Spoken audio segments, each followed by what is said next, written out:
Okay, the lab we're doing today involves trying to find the ideal ratio of reactants. So the example I'm giving, and with stoichiometry I tend to talk about 4 legs plus 1 top yields 1 table. So let's say you are manufacturing the tables and you are standing at the assembly line and putting them together, and someone is bringing you supplies. And every trip they bring you 1 top and 1 leg. It's going to take 4 trips for that person to bring you enough to build 1 table. It's going to be very inefficient. Okay, well, let's say we have another example where you're standing at the assembly line and you're waiting for someone to bring you the supplies. They bring you 4 legs and half a top. Well, in that situation, it'll take 2 trips for the person to come and for you to assemble 1 table. And in the first example, where we had 1 leg and 1 top being brought to you, you're going to have tops being built up. You're going to have excess tops. You're going to have tops left over. Going to be very inefficient. In the second example, where they're bringing you 4 legs and half a top, you're going to have a lot of the legs building up, and there's going to be all this left over, and it's going to be inefficient.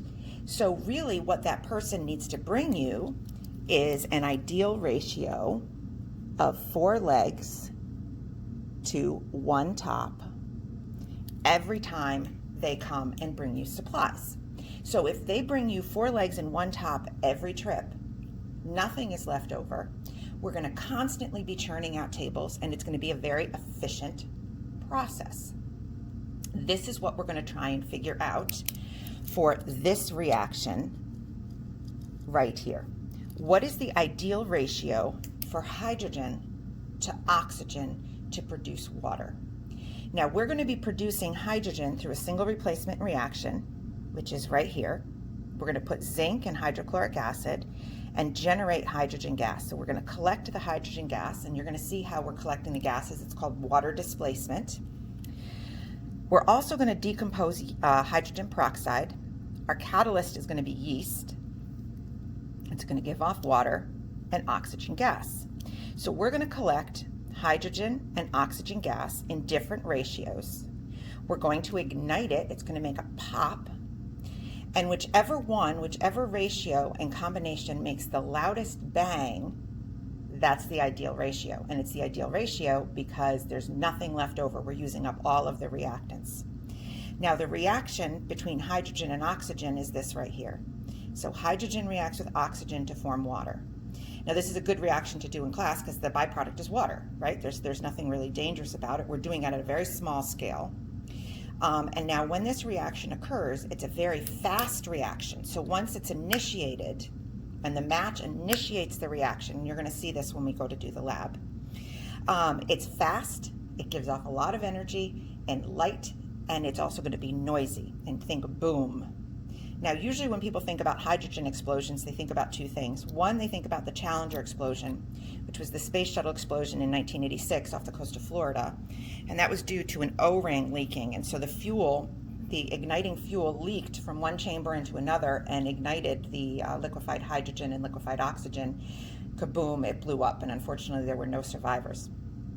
The Hindenburg is another one that they think of, and that was in 1937 in New Jersey. And that's where the blimp blew up because it contained hydrogen gas rather than helium. And a spark ignited it, and it went up in a big fireball. So we tend to think of hydrogen, large-scale disasters, large-scale explosions. We're doing a very small version of that. And again, we're going to be looking for the loudest bang to see what the right ratio is. So right here I have the setup for the reaction that we're going to do. This side is our hydrogen gas generator, and I've already put some zinc in the container. And so I have zinc in the bottom, and I'm going to add hydrochloric acid to it. This side is going to be our oxygen gas generator, and I'm going to add the hydrogen peroxide and the yeast. This is just some yeast in water, and that's going to cause the oxygen to be generated. Now, this is my gas collection tube. It's just the top of a pipette. And what I'm going to do is I'm going to fill it with water, and then once the gas starts getting collected, I'm going to put it over the top. The water is going to be displaced. It's going to come out of the tube, and then I'm going to collect the gas inside the tube. And I'm going to collect it in a ratio of 100% oxygen, 100% hydrogen, 100% oxygen, and then I'm going to do a 5-to-1, a 4-to-2, a 3-to-3, etc., etc. And so then what we're going to do is we're going to test the different ratios, ignite it, and see what happens. So I've set up my generators, and I'm first going to collect 100% of the gas itself, so either 100% oxygen or 100% hydrogen. So I've filled up my bulb with water, and I'm going to put the bulb over the top of the pipette. And so right now I'm collecting 100% oxygen, and I'm going to pull it off as soon as the last little drop of water has been collected, and I'm have my thumb over the bulb. Now what I'm going to do is I'm going to light a match. So it's a little tricky here.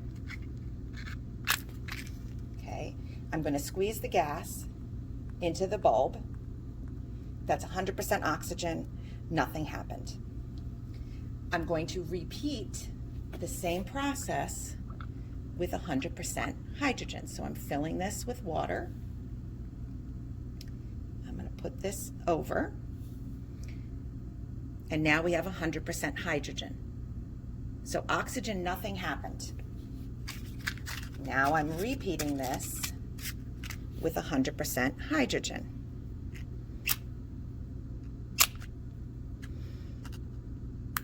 As I'm trying to get my match lit. Oh gosh. Problem is I'm trying to light the match left-handed here.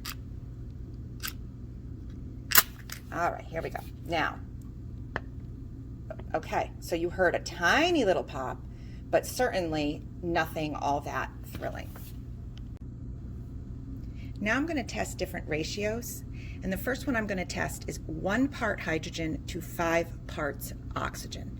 So I'm going to put this over my hydrogen and pull it off.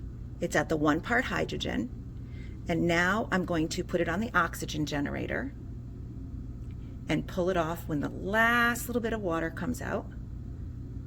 And this would be 1 part hydrogen to 5 parts oxygen. I'm going to put my finger over. I'm going to light my match. I've never had such trouble lighting matches. All right, so not much is happening with the 1 part hydrogen to 2 parts oxygen. Well, let's try a different ratio. Okay, let's try 2 parts. Okay, there's my 2 parts hydrogen and 4 parts oxygen. And let's see if we can get a sound out of this. Okay. Need a little bit more. All right, so let's see if this is going to make a little mini explosion. My matches are wet, that's why.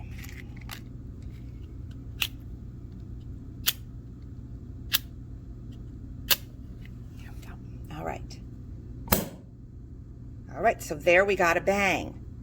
So now we're starting to hear some results. So that was the 2 parts hydrogen, 4 parts oxygen. Now let's try a 3-to-3. So I put this on here, pull it off when it's on the 3, pull it off when the water has just left. Okay, put my finger over it,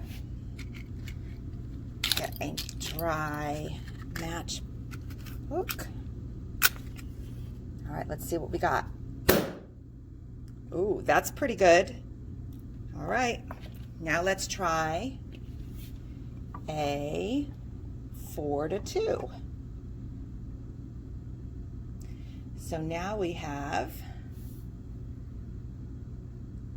4 parts hydrogen, 2 parts oxygen. Pull it off. There's a tiny bit of water in there.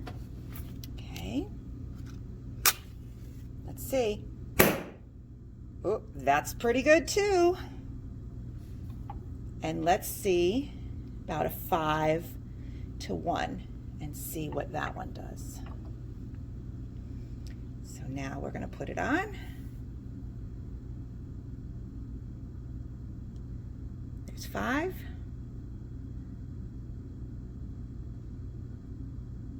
To 1.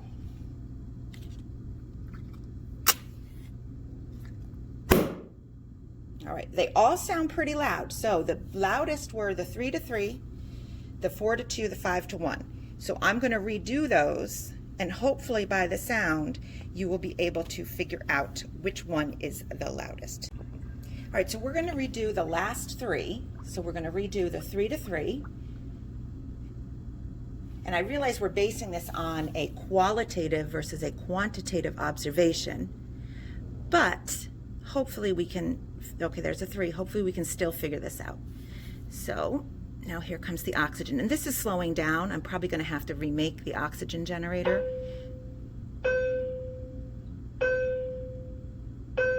Clearly I'm doing this during school time. You can hear the bells. Okay, all the oxygen's gone. So we have our bulb. I'm going to light my match. Here's 3 to 3. Okay, let's try a 4 to 2.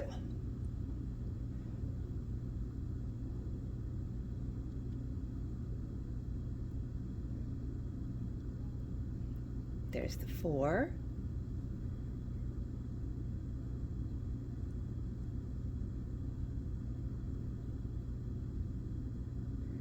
Wait for all that water to be gone. Put my finger over. Oh, my matches are getting wet again. All right, this is 4 to 2. And now the 5 to 1.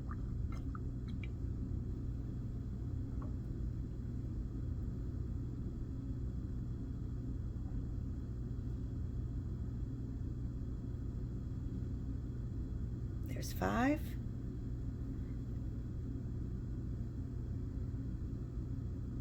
And there's 1. All right, so last one. Find a dry spot. All right, so hopefully you should know now that the ratio is either one of those 3, and you should be able to pick out the loudest one. The loudest one is the best ratio because we're using every bit of reactant and there is nothing left over.